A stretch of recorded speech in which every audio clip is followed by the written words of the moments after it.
influencing positivity, making a difference, preparing the future generation, advocating spirituality, changing mindsets, transforming lives. These are the character of one who is making an impact in their community, business, academia, and nation. Welcome to Impact for Life Philippines with Benny Abante.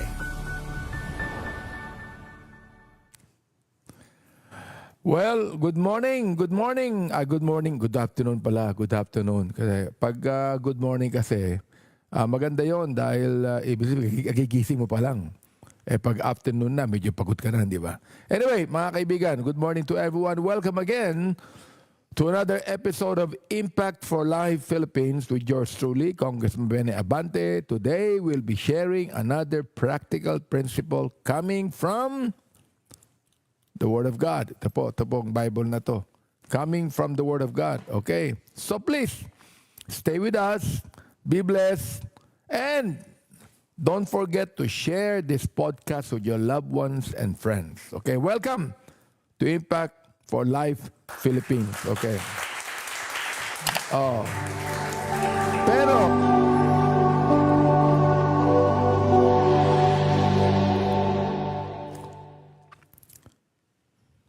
okay. Bago yung ating devotion, hindi ko pwedeng hindi ito tukuyin, no? I just would like to mention this to all of you. All right? I filed a bill in Congress repealing the rice tariffication law. Now to others, it is just amending the rice tariffication law. But to me, it's totally repealing it. Now why? Well, anyway, ganito yan.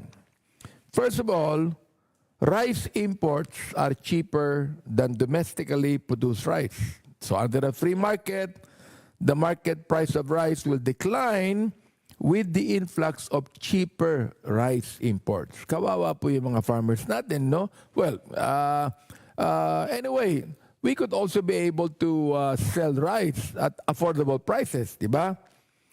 Liberalizing rice imports will help, but it will not solve the Philippines' inflation problem. Now look, tariffs are set at 35% rate on all rice imports from ASEAN countries. Now look, a 40% tariff on all imports from non-ASEAN countries. Now, makikita nyo na ako ay nag-release ng press sa media that we do not want reduction because the economic managers, particularly the Department of Finance, no? Itong si Secretary Benjok, no? Talagang big joke ito eh. Dapat to mag-retire na eh.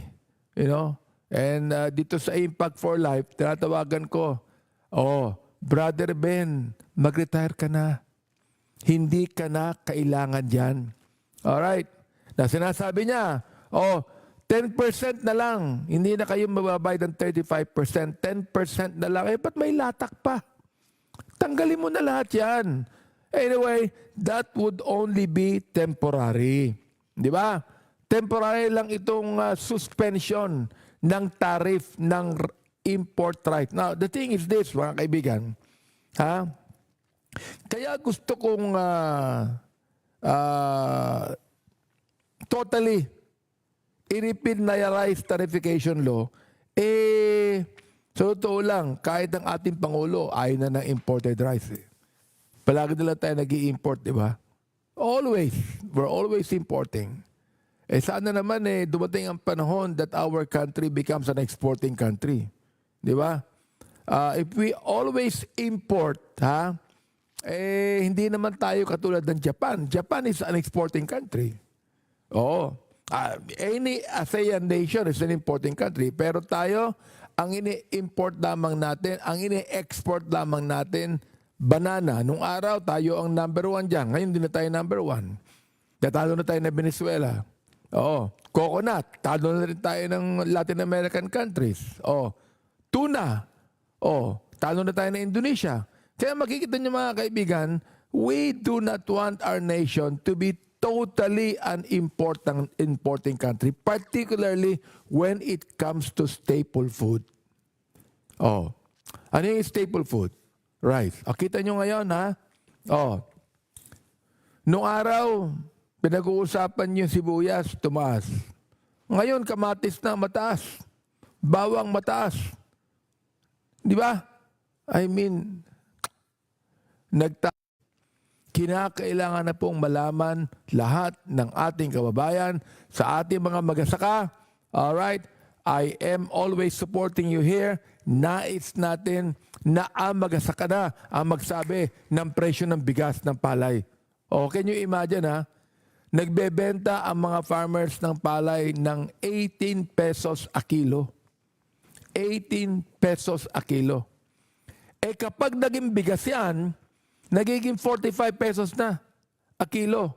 Meron pang well-milled, merong regular meal. Ano bang kaibahan ng well-milled sa regular meal? You see? Pero makakakita ka ba ngayon ng 45 pesos a kilo ng bigas? Wala ka na makikita. Makakakita ka 60 pesos a kilo. Ayan. Gusto ko lang po sabihin sa inyo, sana magbigay po ito ng impact sa mga impaktong nasa pamahalaan. Alright? Sige. Mag-devotion na tayo. Magpo-post muna ako. Nakakainis eh.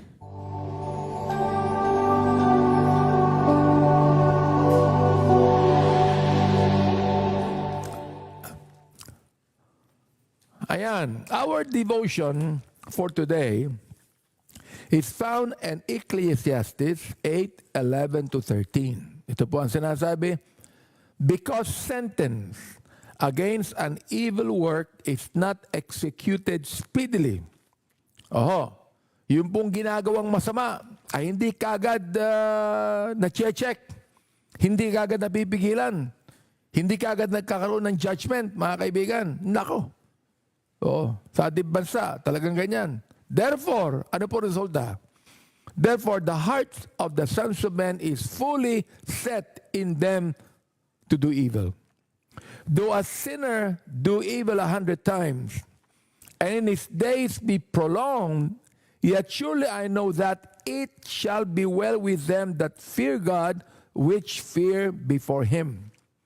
But it shall not be well with the wicked, neither shall he prolong his days, which are as a shadow, because he feareth not before God. Ngayon mga kaibigan, if you have any question on this, mag-ano lang kayo sa amin, mag-message lang kayo sa amin at sasagutin po natin yan. Napakahalaga po ng sinabi ng Ecclesiastes po dito. And don't you ever forget na ang sumulat po nito, it's a very powerful king. Makikita po ninyo sa verse number 12, kung paano ang sinabi, hindi naman talaga nagkakaroon ng talagang quick judgment ang mga korte. And I hope and pray na makikita po natin ito. Alam nyo, totoo lang.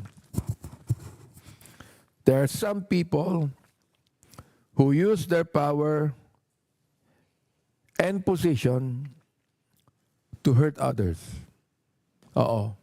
It's not actually hurting themselves. Ito ay particular sa mga democratic country like ours. For example, we vote for an official. Ngayon po, barangay election ngayon. We're going to vote officials from chairman on down to the SK. Nangangako yan. Nangangako. I will fulfill my promises. Nangako, tutuparin ko pa. Di ba? And that is tantamount to hurting people. The same can be said to a father who would not be responsible for his children. Hindi po responsable ang ama. Nabubuhay po tayo sa isang society na nandun ang responsibility, incompetence, immorality, and all of these things always hurt our country, our family, our society, our schools. You see that? Kapag namatay po ang tao, pag namatay po ang isang masamang tao, an evil person dies, dapat din na siya maalala eh. Pero ang nakakalungkot dito, wicked people will die, and what? Naitataas pa sila. Oo. Binibigyan pa ng monumento. Di ba? Nakakita ko ron sa Facebook ng isang pastor nagpunta ron sa isang lugar. Oo. Nagpa-picture doon sa isang celebrity, political celebrity ng bansa natin. Sabi ko, pambira ka naman. Nagpa-picture ka sa taong yan, samantalang gambling lord yan. Ay, hindi ko alam. Ay, alamin mo. Di ba? Hindi lahat ng kilalang tao sa Pilipinas mahusay at magaling. Pastor ka. Dapat nakikita mo yan. Dapat pinipili mo. Di ba? Oo. Kaya the thing is this, ito lang. Hindi lang yan, no? Pag pinag-usapan doon natin ditong verse na aking bilanggit sa inyo, nakita nyo, because sentence, ito totoo po ito. Totoo po ito ng panahon ni Solomon eh. Okay. At totoo po hanggang ngayon. That is almost 3,000 years ago. Pero totoo pa hanggang ngayon. Because sentence against an evil work is not executed speedily. Ano ang binanggit ko nung nagkaroon ng budget hearing doon sa judiciary? Andun yung mga Supreme Court justices. Ano sabi ko sa kanila? You know, delayed justice is injustice. See? Oh, sabi nila, tama po yan, Congressman. Alright, tama yan. Okay. So, listen, when justice is delayed, it brings a bad impact. Oh, tulad halimbawa, on the other hand, nung kinakausap ko yung Bureau of Corrections, kinakausap ko rin ang Department of Justice tungkol dito. Ilang taon na ang nasa kulungan na hindi pa nagkakaroon ng hearing sa korte. That is injustice. I mean, lahat ba na nakakulong? Guilty ba yan? O ang iba nakakulong dyan just because of political harassment o nagdemanda lamang niya pero hindi totoo ang kanilang kaso. Kinakailangan, the courts must do something about this. Yun ang sinasabi dito. Yun ang sinasabi dito sa verse natin binasa. That's why the hearts of people would think it is all right to do wrong because justice actually is not being delivered. Ayan. Di ba? Itong verse na ito is even a warning. Warning po ito sa mga taong walang ginawa kundi mag-isip ng masama. For example, ng isang araw, pinasok yung bahay ng tube staff ko. Anong ginawa? Cellphone. Anong ginawa ko? Sabi ko sa isang staff ko, tawagan mo. Tinawagan, nag-ring. Nag-ring Alright. Mag-text ka. Ang may-ari nito ay tube staff ni Congressman Benny Abante. Isauli mo na yan kung ayaw mo na masaktan. Ngayon, wala pang 24 hours. Nahuli yung gago. Akala ko bata Kung yan, mga 18 years old lang yan, papatawarin ko Sabihin ko, wag na. Huwag yan ang tuluyan yan. Hindi, more than 30 years old na. Ibig sabihin, he has been doing that for years at hindi siya nahuhuli. Kaya ginagawa uli niya. Hindi naman ako nahuhuli. Di ba? Ginagawa niya yan. Hindi naman ako nahuhuli. Okay lang yan. Nahuli. Akala niyo ba makakawala pa yan? Ito nga sabihin ko sa inyo, I will see to it. I will see to it na doon na yan sa kulungan at magpapagawa ako ng kulungan na mukhang cellphone. Para sa kanya lang. Alright? Akala niya, well, you know, 3 buwan lang ako sa kulungan. Ay, tinan natin, 3 buwan ka sa kulungan. Iba yung nilabanan mo eh. Ako ang nilabanan mo. O hindi ibang tao, di ba? Ngayon, ito po yung sinasabi. Ha? Warning to sa lahat. The reward of wickedness is wickedness. And there are greater consequences for those who continuously do wrong. Di ba? If there's any good that we can do, sabi ng Bible, gawin natin.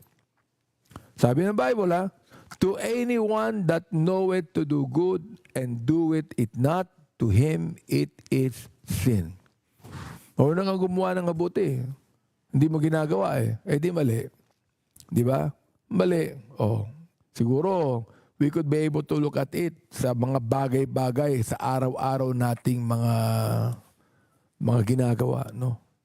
And I hope that we should realize this. Yeah. The thing is, ang ganda po ng versikulong ito, sabi sa verse number 12, though a sinner do evil 100 times, o kahit na yung taong masama, gumawa pa ng kasamaan ng more than 100 times, at yung kanyang buhay ay humaba, yet surely I know that it shall be well with them that fear God.